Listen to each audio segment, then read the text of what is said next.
పవన్ కళ్యాణ్ గారి జనసేన పార్టీ ఆంధ్రప్రదేశ్ రాజకీయాల్లో ఉన్నట్టుండి ఒక అద్భుతమైనటువంటి శక్తిగా ఆవిర్భవించింది. గత 10 ఏళ్ల ప్రయాణంలో ఎన్నో ఒడిదుడుకులు, ఎన్నో ఓటములు, విమర్శలను ఎదుర్కొన్నటువంటి జనసేన పార్టీ 2024 ఎన్నికల తర్వాత రాష్ట్ర రాజకీయాల్లో ఒక కింగ్ మేకర్ లాగా మారి అధికారంలో సమాన భాగస్వామిగా నిలిచింది.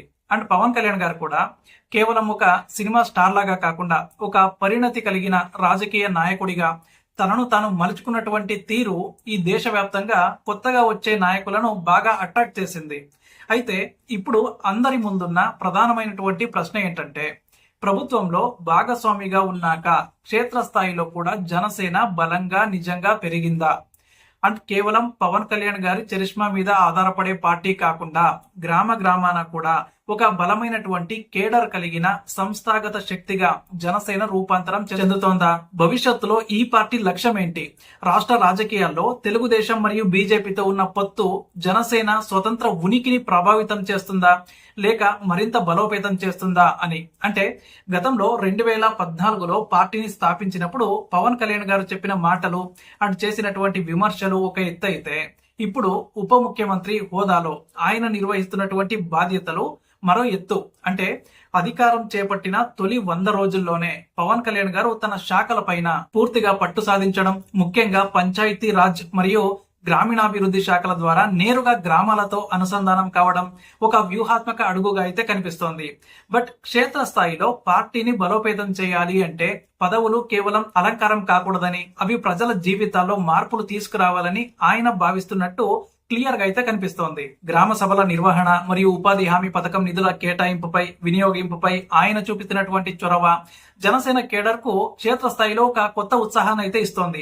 అంటే గతంలో కార్యకర్తలు కేవలం నిరసనలకు అలాగే ర్యాలీలకు పరిమితమయ్యేవారు, కానీ ఇప్పుడు అధికారంలో భాగస్వాములుగా ఉండటంతో అభివృద్ధి పనుల్లో కూడా భాగస్వామ్యం కోరుకుంటూ ఉన్నారు. సో ఈ మార్పు పార్టీ నిర్మాణంలో కీలక పాత్ర అయితే పోషిస్తోంది. అయితే ఒక రాజకీయ పార్టీగా జనసేన ఎదుర్కొంటున్నటువంటి అతిపెద్ద సవాల్ ఏంటి అంటే సంస్థాగత నిర్మాణం. అంటే తెలుగుదేశం పార్టీకి దశాబ్దాల చరిత్ర, అలాగే ప్రతి గ్రామంలోనూ కూడా బలమైనటువంటి కమిటీలు ఉన్నాయి. కానీ జనసేనకు ఇంకా ఆ స్థాయికి చేరుకోవాల్సిన అవసరం చాలా ఉంది. బట్ పవన్ కళ్యాణ్ గారు కేవలం ఒక ప్రభంజనంలో వచ్చి ఓట్లు కురిపించడం వేరు, ఆ ఓట్లను నిలబెట్టుకునేలా స్థానిక నాయకత్వాన్ని తయారు చేయడం వేరు. సో ప్రస్తుతం ప్రభుత్వం అమలు చేస్తున్న సంక్షేమ పథకాలు అండ్ అభివృద్ధి పనుల్లో జనసేన కార్యకర్తల పాత్ర ఏంటి అన్నది ఇంకా స్పష్టత రావాల్సి ఉంది. అధికార పార్టీగా ఉన్నప్పుడు వచ్చే సహజమైన ఆకర్షణ వల్ల ఇతర పార్టీల నుంచి నాయకులు జనసేనలోకి వచ్చే అవకాశం సాధారణంగా ఉంటుంది. కానీ వారిని చేర్చుకునే క్రమంలో పార్టీ సిద్ధాంతాలకు కట్టుబడి ఉండేలా చూడటం నాయకత్వానికి ఒక పెద్ద పరీక్ష. పార్టీ బలం పెరిగిందని చెప్పడానికి కేవలం ఎన్నికల ఫలితాలే ప్రాతిపదిక కాదు, ఆ గెలుపును ఒక నిరంతర రాజకీయ ప్రక్రియగా మార్చడమే అసలైన విజయం అన్నమాట. అండ్ మరోవైపు జనసేన భవిష్యత్తు లక్ష్యాల గురించి మాట్లాడుకుంటే పవన్ కళ్యాణ్ గారి దృష్టి కేవలం 2029 ఎన్నికల మీద మాత్రమే లేదు. ఆయన సుదీర్ఘ రాజకీయ ప్రయాణాన్ని ఆశిస్తూ ఉన్నారు. ఆంధ్రప్రదేశ్ లో కుల రాజకీయాల ప్రభావం ఎక్కువ. సో జనసేన పట్ల ఒక నిర్దిష్ట వర్గానికి ఉన్నటువంటి మొగ్గును దాటి అన్ని వర్గాల ఆమోదాన్ని పొందడం ఇప్పుడు పవన్ కళ్యాణ్ గారి ముందున్నటువంటి అత్యంత ముఖ్య లక్ష్యం అన్నమాట. సో అందుకే ఆయన తన ప్రసంగాల్లో తరచూ సనాతన ధర్మం గురించి, జాతీయవాదం గురించి మరియు సామాజిక న్యాయం గురించి మాట్లాడుతూ ఉంటారు. ఇది పార్టీని ఒక ప్రాంతీయ శక్తి నుంచి జాతీయ దృక్పథం కలిగిన బలమైన ప్రాంతీయ పార్టీగా మార్చే ప్రయత్నం అన్నమాట. బీజేపీతో ఉన్న సాన్నిహిత్యం జనసేనకు ఒక సైద్ధాంతిక పునాదిని ఇస్తుంటే, తెలుగుదేశంతో ఉన్న పొత్తు పరిపాలన పరమైన అనుభవాన్ని గడించడానికి ఉపయోగపడుతోంది. సో ఈ రెండింటి మధ్య సమతుల్యతను పాటిస్తూనే జనసేన తన సొంత ఎజెండాను ఎలా ముందుకు తీసుకెళ్తుంది అన్నది ఆసక్తికరంగా మారనుంది. సో రాజకీయ విశ్లేషకుల అభిప్రాయం ప్రకారం జనసేన ప్రభావం పెరగడానికి ప్రధాన కారణం ఏంటి అంటే పవన్ కళ్యాణ్ గారు అనుసరిస్తున్నటువంటి నిబద్ధత అన్నమాట. అంటే పదవుల కోసం పాకులాడకుండా రాష్ట్ర ప్రయోజనాలే ముఖ్యమని ఆయన తీసుకున్నటువంటి నిర్ణయాలు ప్రజల్లోకి బలంగా వెళ్లాయి. ముఖ్యంగా ఓట్ల చీలికను నివారించి వైఎస్ఆర్ కాంగ్రెస్ పార్టీని ఓడించాలి అన్న ఆయన వ్యూహం ఫలించడంతో కూటమిలో ఆయన ప్రాధాన్యత అయితే పెరిగింది. కానీ అధికారంలో ఉన్నప్పుడు ప్రజల నుంచి అంచనాలు కూడా అంతే స్థాయిలో ఉంటాయి కదా. హామీల అమలులో జాప్యం జరిగినా లేదా పరిపాలనలో లోపాలు తలెత్తినా ఆ ప్రభావం కూటమిలోని అన్ని పార్టీలపైన కూడా పడుతుంది. అక్కడ జనసేన తనను తాను ఎలా కాపాడుకుంటుంది అన్నది కీలకం. సో పవన్ కళ్యాణ్ గారు అప్పుడప్పుడు చేసే హెచ్చరికలు లేదా సూటిగా మాట్లాడే ధోరణి పార్టీ కార్యకర్తలలో భరోసా నింపుతూ ఉన్నాయి. మేం కేవలం అధికారంలో తోక పార్టీ కాదు, నిర్ణయాత్మకమైనటువంటి శక్తి అని చాటి చెప్తూ ఉన్నాయి. అండ్ రాబోయే రోజుల్లో స్థానిక సంస్థల ఎన్నికలు జనసేనకు ఒక యాసిడ్ టెస్ట్ గా మారనున్నాయి. గ్రామ పంచాయతీల నుంచి జిల్లా పరిషత్ల వరకు జనసేన తన అభ్యర్థులను ఎంతవరకు గెలిపించుకోగలదు అన్నది పార్టీ క్షేత్రస్థాయి బలాన్ని తేల్చేస్తుంది.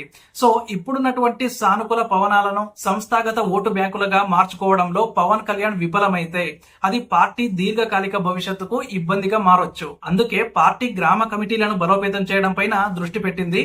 యువత అధికంగా ఉన్న ఈ పార్టీలో వారి ఉత్సాహాన్ని నిర్మాణాత్మకమైన పనులకు మళ్లించడం ద్వారా రాజకీయంగా స్థిరపడాలని జనసేన భావిస్తోంది. భవిష్యత్తులో జనసేన లక్ష్యం ఏంటి అంటే ఆంధ్రప్రదేశ్ లో ఏకైక ప్రత్యామ్నాయ శక్తిగా ఎదగడమే అని స్పష్టమవుతోంది. ప్రస్తుతం తెలుగుదేశం పెద్దన పాత్ర పోషిస్తున్నప్పటికీ కాలక్రమంలో జనసేన తన ప్రభావాన్ని పెంచుకుని అధికార పీఠాన్ని అధిరోహించే దిశగా పావులైతే కదుపుతోంది. పవన్ కళ్యాణ్ నాయకత్వ శైలిలో వచ్చిన మార్పులు కూడా ఇక్కడ గమనించదగ్గవి. గతంలో ఆయన కేవలం విమర్శలకే పరిమితమయ్యేవారు, కానీ ఇప్పుడు పరిష్కార మార్గాలను కూడా సూచిస్తూ ఉన్నారు. అడవుల సంరక్షణ, పర్యావరణం మరియు చేనేత కార్మికుల సమస్యల వంటి అంశాలపైన ఆయనకున్నటువంటి స్పష్టత ఒక దార్శనికతను ప్రతిబింబిస్తోంది.